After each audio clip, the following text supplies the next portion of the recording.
I made a mistake on the video you're about to watch. So the original version has been pulled from YouTube, and this version has corrections inserted where needed. Here's the deal. I made this video to show which of the LUMIX S1 Mark II's many resolution and frame rate combinations cropped into the image and or limited the autofocus capabilities. Here's what happened. I recorded the camera's view via the HDMI output. The problem I learned later is that by connecting the HDMI output, that itself changes some of the autofocus capabilities. So the bad news is the original video was incomplete and arguably inaccurate. The good news is, by having to correct this, we now have even more information. We now have a complete matrix of crop and autofocus capabilities, both with and without an HDMI recorder or monitor attached. And that's an important inclusion.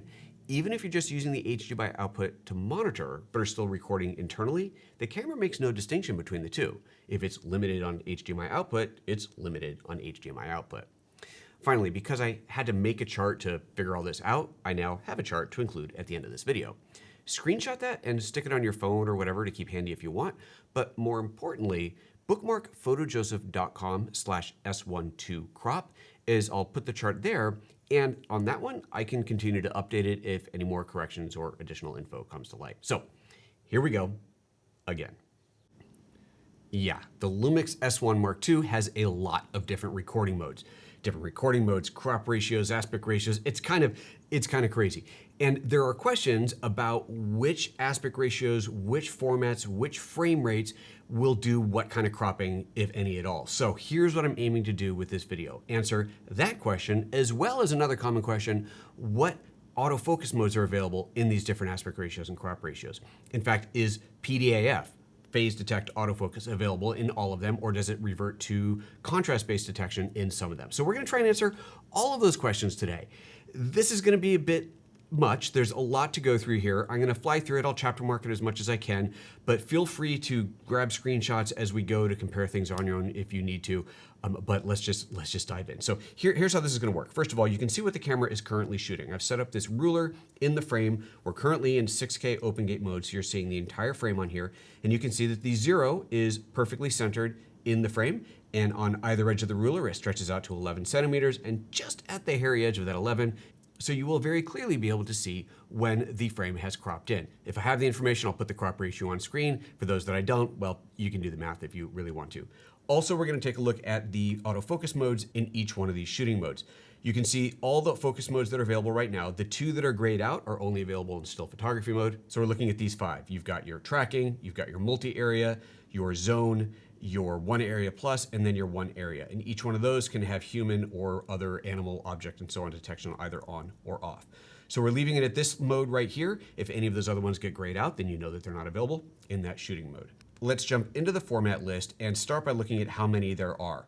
If I hit the display filtering button down at the bottom, you'll see that there are 114 different combinations. This is the filtering page, if you haven't seen it, which allows you to filter by frame rate or resolution or codec or any variety of things, so you can find the specific setup that you're looking for. And for those of you that want to know every single recording mode that there is in this camera, there's 144 of them. I'm going to run through them all, 1 second a pop, starting now.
We're going to start by looking at the 6K 3:2 aspect ratio mode, which shows that there are two results. I hit display OK, and it shows those two, 6K 30 and 6K 24. By the way, the camera is currently set to NTSC mode, so we're going to see 23:98, 29:97, 59:94, and so on. If you put the camera into PAL mode, then you would see 25, 50, 100, and so on. The highest frame rate that you'll see in this mode is 240 FPS. If you were shooting in PAL mode, that would be 200 FPS. If you are a PAL shooter and you want that 240 mode, you can just switch the camera over to NTSC, shoot at 240, go back to PAL for your other work. So these are all available. I'm sticking with NTSC for this presentation because that's what matches. All right, let's start with the 6K 30. That's actually where we were already. And you can see here, there is no crop. We're seeing the full frame and we're seeing the full 3:2 aspect ratio. If I go into the autofocus settings, then of course, that's where we started and that's what we've got. If we see a frame rate like this, 6K 30, and we have everything available, I'm not gonna bother going down the list because if it's at the top of the list, it's gonna be lower as well. However, if whatever setting we're at, we see a crop or an autofocus limitation, then I will drop down the list until we either lose that limitation or get to the bottom of the list. That's the protocol, let's keep going. So 3:2 aspect ratio, full 6K, no limitations whatsoever.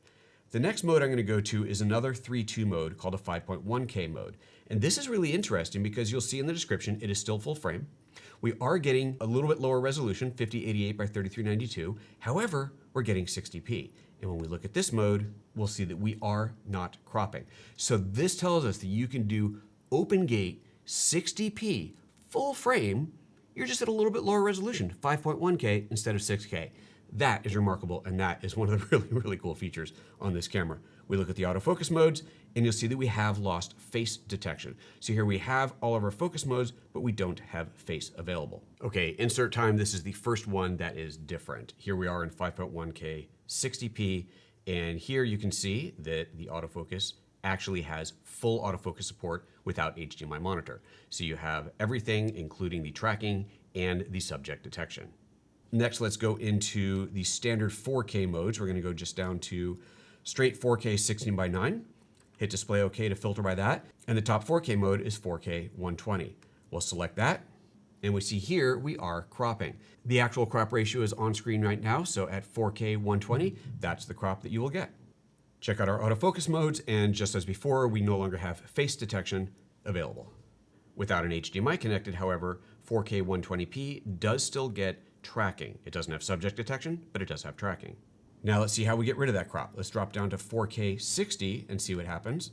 In 4K 60, we can see that we have dropped our crop. And if we look at our autofocus modes, our face detection is available. So this tells us that in 4K 60p, we have full frame, full width, no crop with full face detection. So everything you want is available at 4K 60. When you go to 4K 120, that's when you crop in a little bit and give up that face detection. Next, let's take a look at Cinema 4K. Display filtering to C4K. And again, we'll start at 120p. C4K 120p, here we're getting a slight crop. It is a different crop than we had in 4K, but we are still getting a slight crop in here. When it comes to autofocus, once again, we are giving up our face detection. Like 4K 120p, Cinema 4K 120p also does have tracking without the HDMI connected. It does not have subject detection. Now let's drop it from C4K 120 to C4K 96, a frame rate that we didn't have in 4K mode. In C4K 96, we have our uncropped image back and our face detection is back. So if you're shooting Cinema 4K, you can go up to 96 frames per second and maintain the full width of the sensor and the face detect. Next, we're gonna check out this really funky, cool new mode, CinemaScope 4K. This is cool because it is a 2:1 crop ratio. This also starts at 120p, so let's check that one first. CS4K at 120p has no crop. So in this mode, CinemaScope 4K, you have no crop to the image. Basically, the camera's got less data to process on the top and bottom, giving it a little bit more room to work on things on the sides, I guess. I don't know, I'm not an engineer, but that's what we get. When it comes to autofocus, we are, however, losing face detection. Without HDMI connected, you do get tracking. No subject detection, but you do get tracking. Let's take CS4K down to 96p and see if that changes anything. Same no crop, of course, and face detection is back. So CinemaScope 4K 96p gives us everything. There's another CinemaScope crop ratio. Let's filter by that. And that is the 6K 2.4:1. We have 4 results here. In 6K 4.2:1, we can shoot up to 60p. And in 60p, we have no crop and we're giving up our face detect. Without HDMI connected, we get everything. We get tracking and subject detection. So this is a big difference between HDMI in and out, where you had none of those. Without HDMI, you get it all back. Drop that down to 48p. So again, 6K CinemaScope, 48p, no crop, still no face detect. Without HDMI connected, as we would expect, you also have everything back. You have tracking and subject detection. 6K CinemaScope, 30p. Of course, there's still no crop, and we get face detect back. So 6K CinemaScope 30p, we get our full width and our face or other object tracking autofocus back. I think we've exhausted those. Let's take a look at the 4.8K 4:3 aspect ratio. I'm sure a lot of you are wondering, what in the world is the point of shooting a 4:3 aspect ratio on a 3:2 sensor at this high resolution? Why give up the size of the frame if you don't have to? Well, Cam Mackey explained this in one of his videos. Let's talk about 4:3 mode and what's going to be handy for. Where he's talking about shooting with anamorphic. When he shoots 2x squeeze anamorphic lenses, he doesn't want full 3:2 wide, it's just too much. He wants to have that 4:3 wide so that he can see in camera the CinemaScope aspect ratio that he's going to get. And that's what the 4:3 aspect ratio here is for. So 4:3 aspect ratio in 60p, still full frame. Let's see what this looks like. Now, of course, we are going to see some cropping because we're naturally cropping off the sides of the sensor. So that's what the crop looks like there. We are still seeing the full height of the sensor. And if we look at the autofocus modes, we've dropped the face and object detection. However, we still have all the other modes. In 4.8K 4:3 aspect ratio 60p, you get everything without HDMI connected. You have tracking and subject detection. And if we drop this down to 48p, we're still in the same autofocus limitations without HDMI connected. Of course, you once again have subject tracking and subject detection.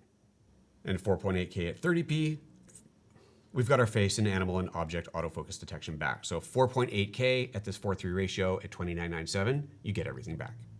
There's an even smaller one at 3.3K 4:3 aspect ratio. This one is an APS-C crop on the sensor. So if you're shooting with a lens that is designed for a Super 35 sensor, which of course is smaller than full frame, it's pretty close to APS-C, then that is what this mode would be for. So with this mode set, we can go up to 120p.